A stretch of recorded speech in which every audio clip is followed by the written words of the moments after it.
Fala pessoal, então vamos aqui vou compilar tudo, né, numa única aula. Também porque eu tô treinando para dar essa aula, enfim, no meu doutorado. E aí é oportuno eu passar ela de uma vez aqui, ter a parte cortada na plataforma e ter a parte a aula toda combinada, tá? Então, nas últimas aulas, vocês viram, né, que, enfim, a gente usa distribuição normal para testar hipóteses e para isso a gente utiliza média, desvio padrão, e com isso a gente pode, por exemplo, saber quanto que um resultado, quantos desvios padrões um resultado está de uma média. E com isso calcular um valor de P, que é na verdade uma área sobre a curva normal. Tá? No entanto, a curva normal ela é uma abstração. Praticamente nunca sabemos de fato o desvio padrão real de uma variável. E geralmente vamos estimá-lo a partir da amostra, a partir do que a gente está fazendo no mundo real, que é mais bagunçado do que o mundo da teoria da estatística, que é perfeito e simétrico, etc.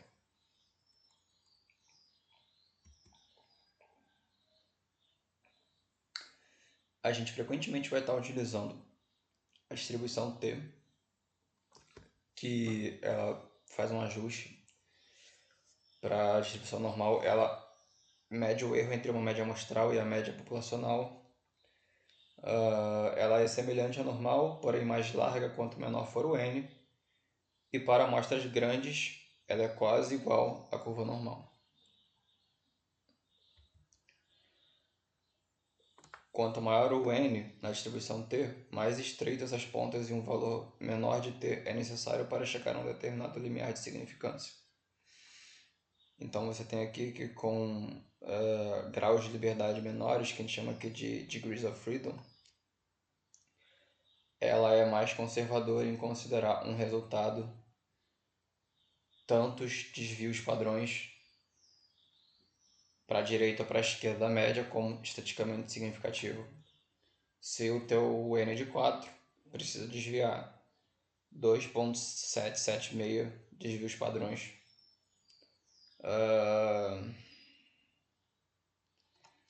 para a direita e para a esquerda para ele ser um resultado estatisticamente significativo.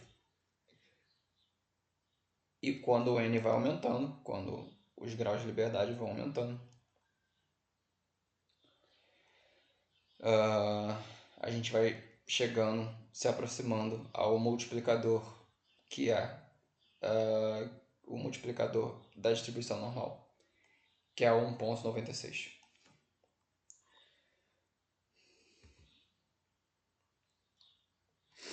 Então, usando a distribuição T, a gente pode calcular um intervalo de confiança em que encontraremos a média real da população a partir da média amostral x% das vezes, a depender do grau de confiança, do nível de confiança que você colocou também. Isso foi 95% de confiança, 99% de confiança, por aí vai. A gente viu sobre o teste de uma amostra, o teste T contra a amostra teórica, né, que ele vai testar contra uma média teórica. Ele testa a diferença entre uma média amostral e um valor arbitrário. O teste T de student, o clássico, que compara duas médias, enfim. O teste T pareado, que leva em conta o pareamento. Um aqui chamado Racial Parity Test, e aí na verdade ele faz a mesma coisa que o teste T pareado, mas ele faz uma normalização. Tá? E o que seria normalizar? Por exemplo, colocar o tratado em X% em relação ao controle. Tá? Então, se você está dando um tratamento aqui no poço que vai reduzir, sei lá, o número de células aqui, por exemplo. Aqui tem 70%, tem 70 células, aqui tinha 100 células. Então, aqui fica 70%, aqui tinha 89 células, aqui tinha... Aí ele considera como o número de células no grupo controle como 100%. e o número de células no grupo tratado, independentemente. Aqui eu estou utilizando 100 para o exemplo ficar fácil, mas poderia ser qualquer outro valor. Isso poderia ser expressado em sobrou 89% das células em relação à quantidade de que tinha no controle, tá? Então isso que a gente está querendo dizer, que eu estou querendo dizer com normalizar. Então ele faz a normalização e faz um teste pareado.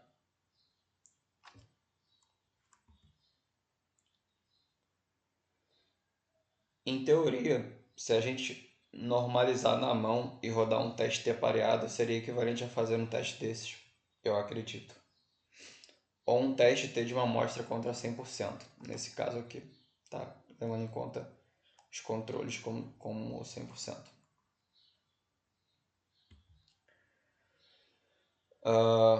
E para o teste T, o que a gente assume realmente quando a gente está fazendo um teste T? Distribuição normal das médias amostrais, unidades independentes entre si dentro de cada grupo, variâncias semelhantes entre os dois grupos, unidades independentes entre um grupo e outro. Apenas no teste T de estudante, nesse caso. Dado que você tem todos os pressupostos atendidos menos unidades não independentes dentro dos grupos, o que fazer?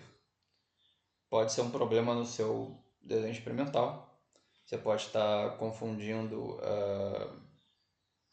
réplicas com unidades experimentais. A gente viu sobre isso na aula de desenho experimental e no módulo de desenho experimental aqui na plataforma. Agora, se a dependência for entre grupos, tá? E não intragrupo, há soluções. A gente pode utilizar o teste pareado.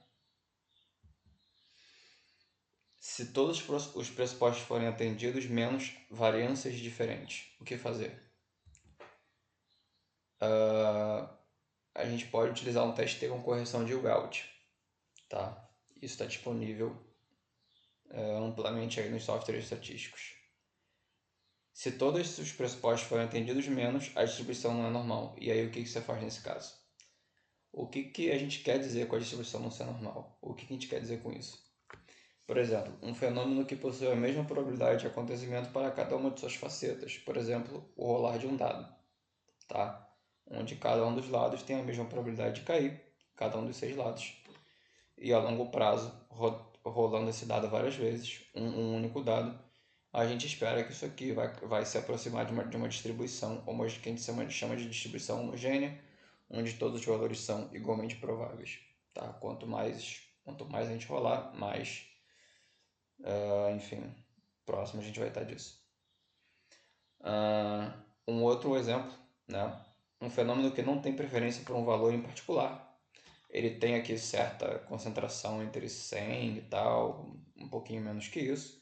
Depois ele vai ficando um pouco mais raro, mas ele não tem uma preferência pelo 100, ele não tem uma preferência pelo 50, ele ocorre aqui de 0 até 300, numa frequência mais ou menos igual.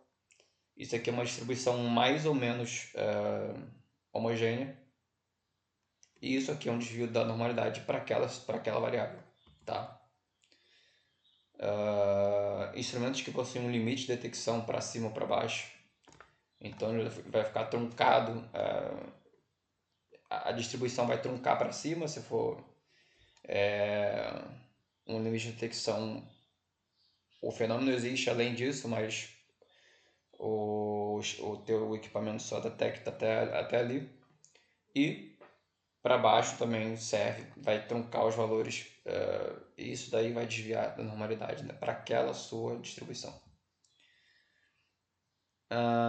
Existem fenômenos que inerentemente possuem valores concentrados unidirecionalmente em um lado, em uma cauda da distribuição. Tá? Por exemplo, pressão sistólica da população americana ou até da população brasileira. Tá? A gente não vai ter uma distribuição normal, tá, na população, porque se a gente juntar adultos, idosos e tal, a gente tem aqui uma galera que com, enfim, fenômenos de globalização, etc., alimentos ultraprocessados, baixo nível de atividade física, a gente tem aqui caras que têm assim a gente tem uma frequência, né, um pouco mais elevada do que seria esperado de pressão sistólica e pressão de uma forma geral. E a cauda aqui da distribuição ela pesa um pouco e esse fenômeno não é inerentemente, ele não segue uma distribuição normal, tá? No entanto, o pressuposto dos testes estatísticos é sobre as médias em reamostragens. Então, algumas distribuições, muitas delas, na verdade, salvo raros casos, não importa muito o formato da distribuição da tua variável, as médias amostrais tendem a cair numa distribuição normal. E isso é o teorema do limite central, ou o teorema central do limite, chama você como quiser. Então, lembrando que mesmo em algumas situações, ao aumentarmos o número da amostra, podemos ainda assim cair numa normal, tá? Aquele exemplo lá dos dados. Um dado, ele tende a ter uma distribuição homogênea. 2 dados, né?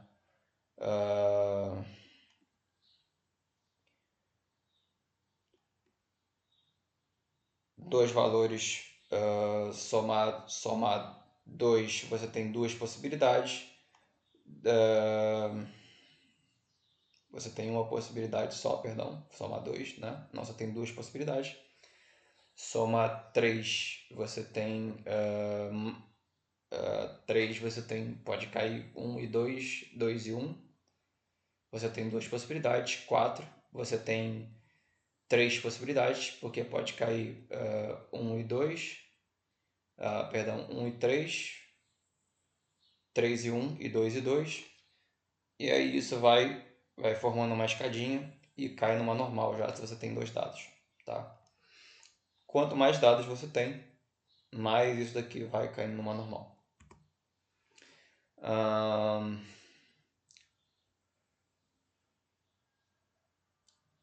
Fenômenos que na variável, a variável não segue a distribuição normal, tá? Mas se você fizer reamostragens, aquilo ali vai cair numa distribuição normal. Os outliers, se eles não forem tão frequentes, eles podem nas reamostragens, ainda assim aquilo ali vai cair numa distribuição normal. Mesmo assim, tem alguns casos que isso não vai acontecer. Se os outliers forem muito presentes, eles podem bimodar a sua distribuição. E a gente sabe que a distribuição normal ela é unimodal. Agora, se ele ocorre mais 10% das vezes, com várias amostragens, não acaba sendo um problema, se os outliers ocorrem mais 10% das vezes. Isso não quer dizer que os outliers sejam um erro, e sim que, por algum motivo, o fenômeno se comporta dessa forma. Tá? E mesmo assim, se ele não for tão frequente, novamente, nas reamostragens, vai cair numa distribuição normal. E, dito isso, cair numa distribuição normal tende a funcionar melhor para distribuições homogêneas e simétricas do que para heterogêneas e assimétricas. Se outliers ocorrerem de uma em cada duas amostras, aqui seria um problema. Ele vai bimodar a tua distribuição.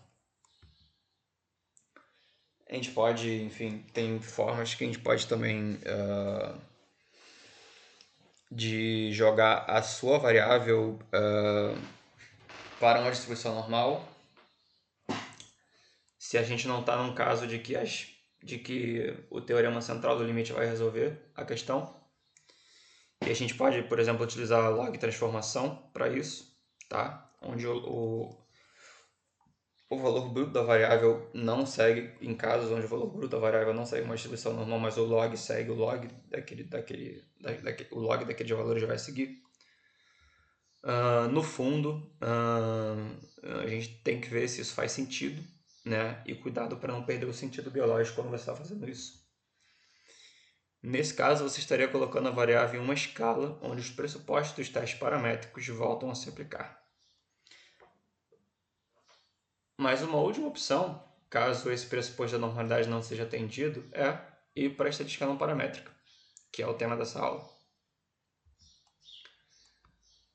Os métodos não paramétricos para variáveis contínuas vão levar em conta a ordem dos valores e não os valores em si.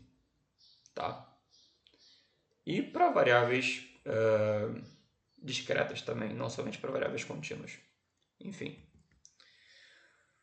Então a gente tem exemplos, né, para, enfim, para variáveis contínuas ou ordinais,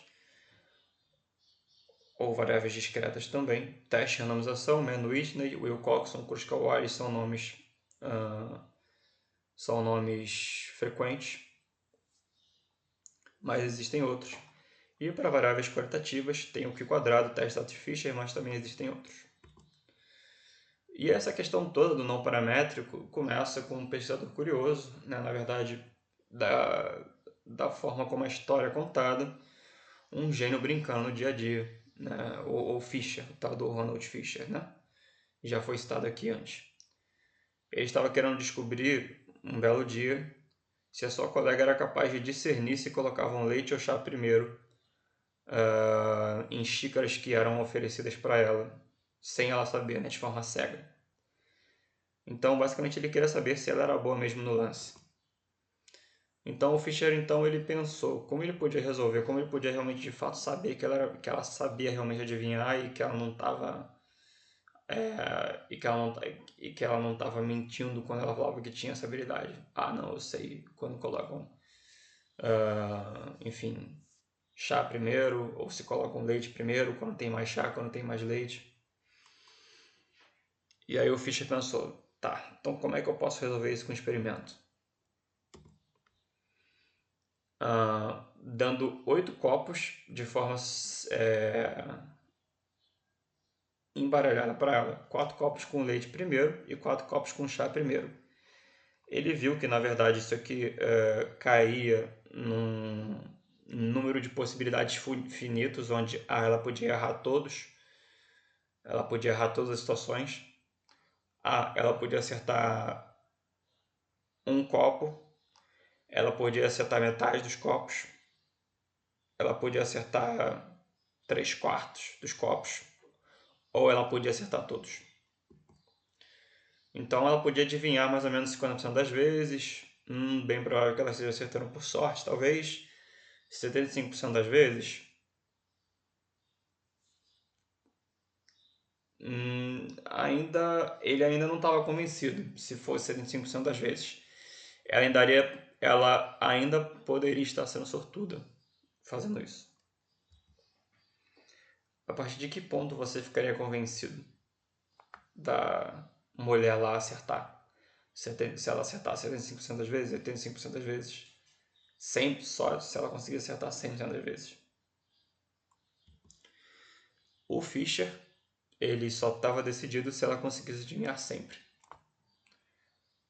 Então, no experimento, se ela conseguisse adivinhar todos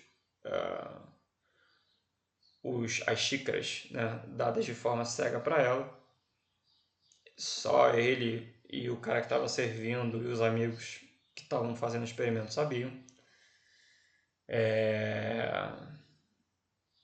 E ela não. Só assim ele ficaria realmente convencido de que ela tinha essa habilidade fenomenal.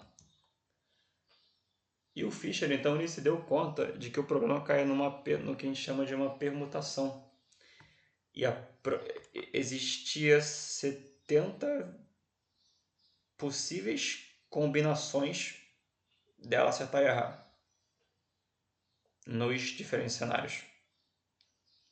Ou ela acerta só um, ou ela acerta metade, ou ela acerta 3/4, ou ela acerta todos, ou ela não acerta nenhum. Juntando todos os cenários possíveis, a gente tem 70 cenários possíveis onde ela poderia acertar. Ela pode errar os 2 primeiros e acertar os dois últimos, ela pode errar o primeiro, acertar no segundo, errar o terceiro, acertar no quarto, e por aí vai para cada uma das condições, né? Para a condição leite primeiro e para a condição chá primeiro. E isso poderia ocorrer, enfim, 70 formas possíveis. Ele só ficaria convencido se ela acertasse todos. E isso só ocorreria uma vez. É um evento, acertar todos. É um evento entre todas as 70 possibilidades. E 1 sobre 70 é de 0,014. Então ele só estaria convencido se ela conseguir acertar todas as xícaras, se era chá primeiro ou leite primeiro. E isso só levando em conta esse experimento, isso só ocorreria 1,4% das vezes. Se ela não tivesse essa habilidade, se ela estivesse completamente chutando, tá? Isso é um evento que só acontece, que só tem uma possibilidade em 70. Então ele tem uma probabilidade de 1,4%, tá?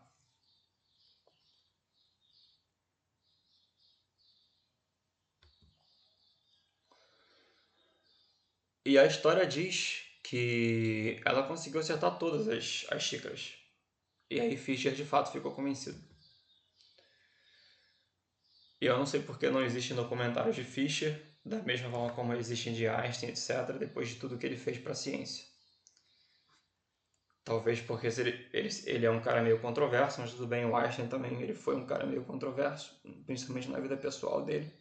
Acho que Fischer foi mais em algumas coisas mais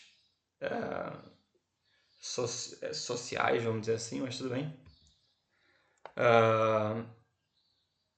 E aí a gente pode pegar esse raciocínio do Fischer e aplicar para variáveis quantitativas.